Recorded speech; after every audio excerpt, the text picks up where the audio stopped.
C-bet, lažybos, lošimo automatai, ruletė, C-bet. Nesaikingas lošimas gali sukelti priklausomybę.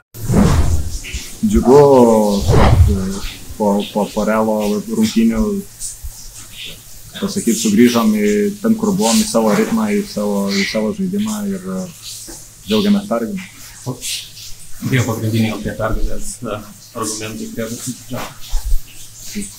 Gera energija, geras darbas dėl atkovotų kamuolių,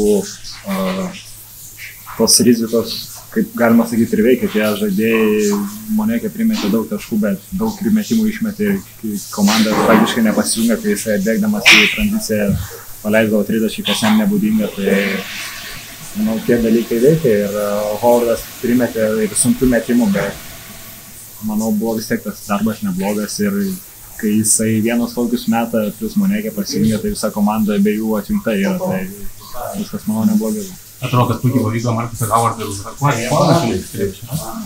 Tai jis ir buvo mūsų vienas iš taikinių, tai ir, manau, aiškiai matyti, kad kiekvieną generolo situaciją bandydavom, kad jis išskeistų ir kad jis liktų. Ar tai jis, ar Kostelo gynybai būtų, tai ypač antroje pusėje to plano gerai laikėmės ir viskas pavyko. Pats pradėjai irgi labai užatakuodamas, kaip paminėjom, Howardą, bet ir gynyboje su juo neblogai dirbai, kuriuose vietos jisai po to buvo paleistas, kaip minėjo. Buvo tų tranzicijų, neatsirinkom žmonių, kur jisai tiesiog bėga kažkur, kažką savo žmonių neturim ir jis kažkur tiesiog išbėga, kažkas jo nepasiema ir tokius savo metimus susidarė ir pajautė tą žaidimą ir po to tokį žaidėją tikrai sunku stabdyti. Bet turbūt vienas sudėtingiausių žaidėjų, prieš jį ginti sudėtingiausią, tai kai pajaučia žaidimą, tai dar pasunkina visą situaciją. Tadas Vikerti iki šių rungtynių dominuodavo po krepšiais, bet ten pavyko priboti tokius atkovotus kamuolius, kuriuose vietos yra svarbiausia, ginantis prieš jį.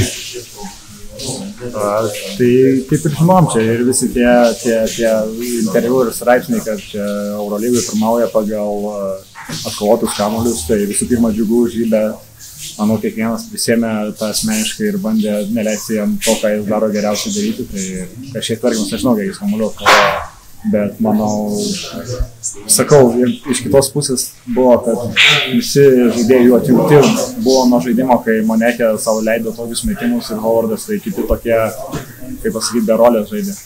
Pirmas mačas, turbūt šį sezoną Eurolygoje, kai nuo pat pradžių išversti į priekį nebuvote atsilikėjančių vaidmenyje, tik sudėtų kažkokius akcentus ant pradžios?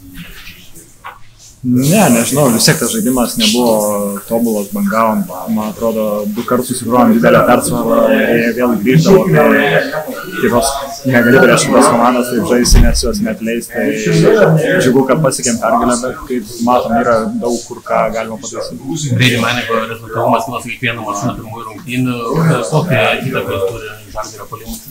Tai tokį, kokią visi matom, jis jo nieks negali palikti laisvo, matyt, kaip kokiu greičiu ir nesarbo ranka priekį ar iš 8 ar iš toliau metrų metą, tai jis labai sunku stabdyti ir šis dalykas mes jį turim tik surasti, bet nėra tas visą laiką paprasta. Dabar varžovams skiriu dar daugiau dėmesio, bet bandysim kažkaip dar labiau jį pajungti.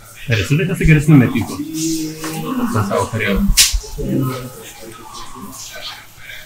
Ko gero, nežinau, čia visai dar Vedis nėra toks jau pripažintas, toks Eurolygai vis tiek irgi pirmi metai, tai dar sunku pasakyti, reikia, kad jis toliau tą tęstų ir mums labai smarkiai padėtų, bet turbūt, kad vienas tikrai geriausių metikų, su kuriais sužaidė.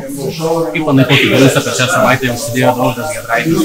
Dovydas Giedraitis, kokį pliusą užsidėjo per šią savaitę, nors per pirmuosius mačius Eurolygai praktiškai nėra?